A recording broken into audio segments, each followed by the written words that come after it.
they're doing it as collectively in all three phases.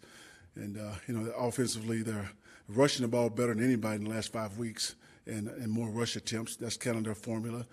Defensively, they're sixth in the league. They're number 2 in takeaways. That's something that I know he emphasizes a lot. Special teams-wise, they have one of the best returners in the game. He's all-pro for the last 3 years. So I'm excited to go there and play them at that place. It's going to be a heck of a challenge for us, our coaching staff and our players, but I feel like this is what we need right now. We think we're getting better as a football team, and this is going to be one hell of a test. Coach, do you expect Joey Bosa to practice today? Joey's going to do some things on the side, but he won't be a part of any team activities today, no. What have you seen that's been working with their run game, especially in that stretch you mentioned? Well, their offensive line is powerful, they run block maybe a little better than they pass block. But, you say that, but Russell was perfect at his quarterback rating last week. But I think they know what's working for them. That's kind of their formula. They've been averaging about 30 rush attempts a game, and it's working. Those 3 running backs they have back there, they're unbelievable. And they've got KJ right back. He's a very savvy linebacker on defense to go with Bobby Wagner. So they're coming around just in time. Is there depth at running back? One reason why maybe Russell's not running as much, or just he's getting up there as a veteran? Yeah, if I had those 4 running backs, I wouldn't run my quarterback as much either. But the thing is that when you least expect it, then Russell will take off, and he knows exactly when to get down and protect himself. So it's tough to defend. I think he's one of the best dual-threat quarterbacks in our game. Do you lean more on Gus this week for his knowledge of Pete Carroll and what he's been with the Seahawks before? No doubt, and our defense is very similar to their defense. So our players see it every single day. But, it's still a personnel game, matchup game. So they put their players in position to make plays just like we do, and we just have to execute. Do you expect Kaiser White to play this weekend? He's still I doubt it, to be honest with you. But he's still on the side.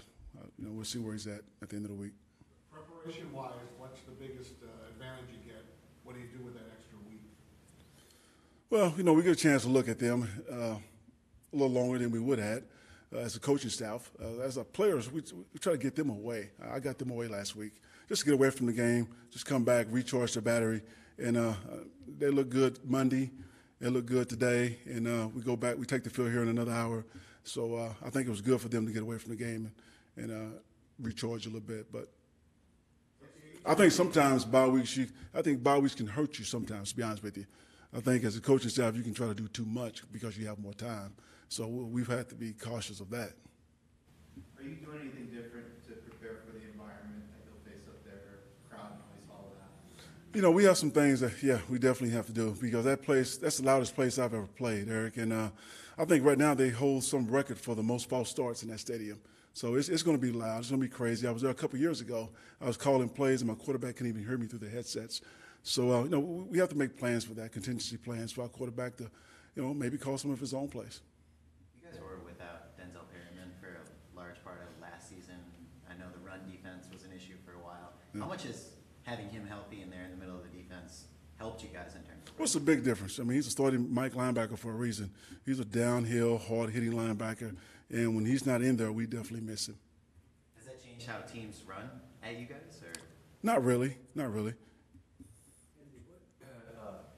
With Desmond King, he's a guy who has, in this year and a half years, sort of been one of these playmakers. A lot of times with players like that, it's real obvious why they're, because of their skill set or something, why they're that way. With him, though, it's not so obvious. What makes him a playmaker, given what he's a very instinctive football player.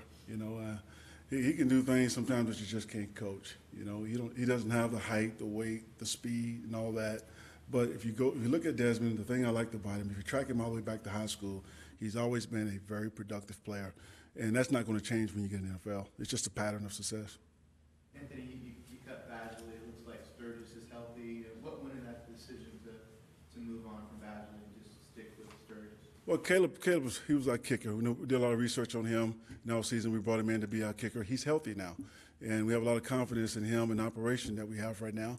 And we need to let that run its course and see, if he can kick just like he's kicked in the past. When we brought this guy in here, his critical kicks were off the charts. He's best in the league. When I say critical kicks, I mean scores one-score games right before the half, 2 minutes before the half, and 2 minutes at the end of the game.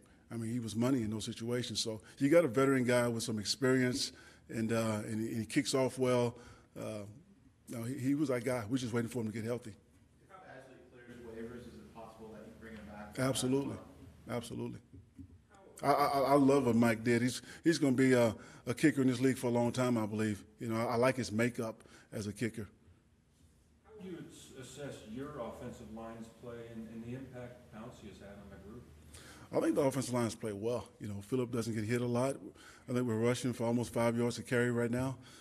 Mike Pouncey has been a big part of that. You know, having him at center was definitely not a knock on Spence, but I mean, Mike's an all-pro. It was definitely an upgrade for us.